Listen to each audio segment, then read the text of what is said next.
Halo Darla semuanya, Assalamualaikum warahmatullahi wabarakatuh. Bertemu lagi dengan saya Satrio Homsin dan ini adalah Saci TV.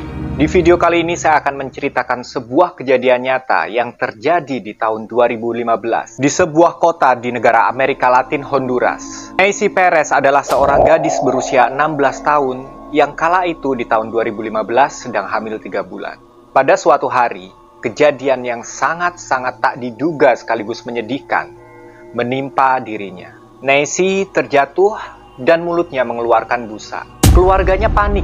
Keluarganya mengira Neisy ini kerasukan roh jahat. Keluarganya memanggilkan pendeta, pendeta pun datang.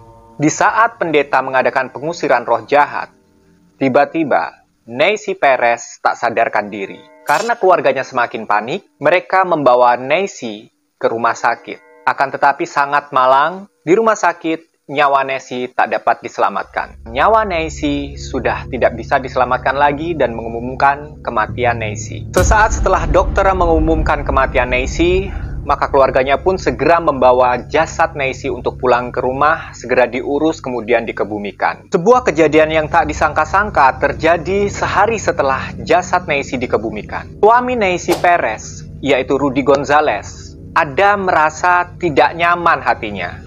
Dia merasa rindu dan ingin mengunjungi istrinya di pemakaman. Dan di sana sebuah kejadian yang tak disangka dirasakan oleh Rudy Gonzalez. Pada waktu dia berkunjung ke makam istrinya yang baru saja sehari dimakamkan, dia mendengar suara-suara jeritan dan desahan nafas dari dalam makam istrinya. Perasaan Rudy campur aduk antara bahagia karena kemungkinan istrinya masih hidup, dan dia juga merasa panik. Akhirnya dia menghubungi dan mencari warga sekitar untuk membantunya dia membongkar makam Neisy, sekaligus untuk meyakinkan apakah benar suara-suara yang dia dengar.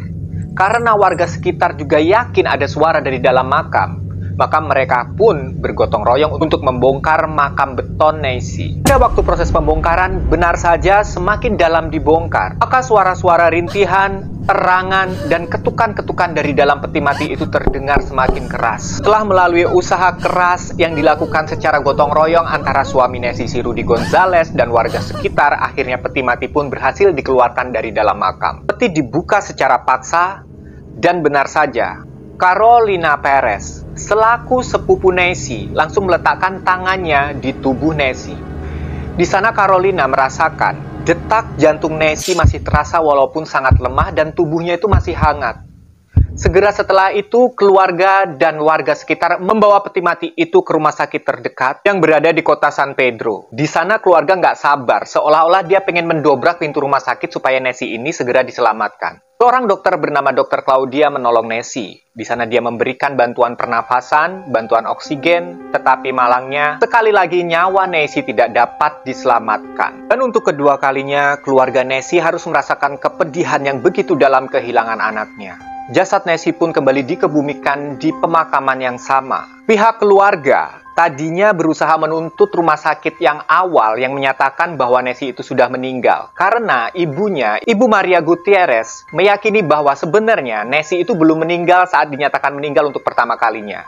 Dan Neisy kini benar-benar harus meninggal karena kehabisan nafas di dalam peti matinya. Akan tetapi pihak rumah sakit awal menyatakan bahwa ini adalah katapleksi, Ibu. Sebuah gejala di mana jantung berhenti berdetak karena serangan panik sementara. Keluarga tidak bisa apa-apa. Hal yang paling menyeramkan di sini yang mana, guys, menurut kalian? Apakah saat suaminya berkunjung ke kuburan istrinya lantas mendengarkan teriakan dan erangan dari dasar makam? Atau hal yang lain yang lebih dalam yang ikut kalian rasakan? Kalau buat aku sih yang paling seram adalah saat harus membayangkan tubuh Neisy yang masih hidup dan harus bernafas dengan sesak di dalam kuburan. Harus merasakan gelapnya peti mati dan berusaha untuk tetap hidup mengetuk-ngetuk dari dasar makam.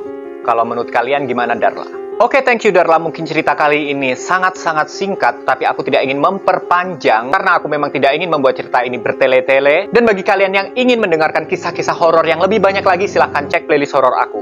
Thank you, sampai ketemu di konten berikutnya. Jangan lupa ramaikan kolom komentar supaya saya bersemangat membuat konten-konten selanjutnya. Assalamualaikum warahmatullahi wabarakatuh. Bye.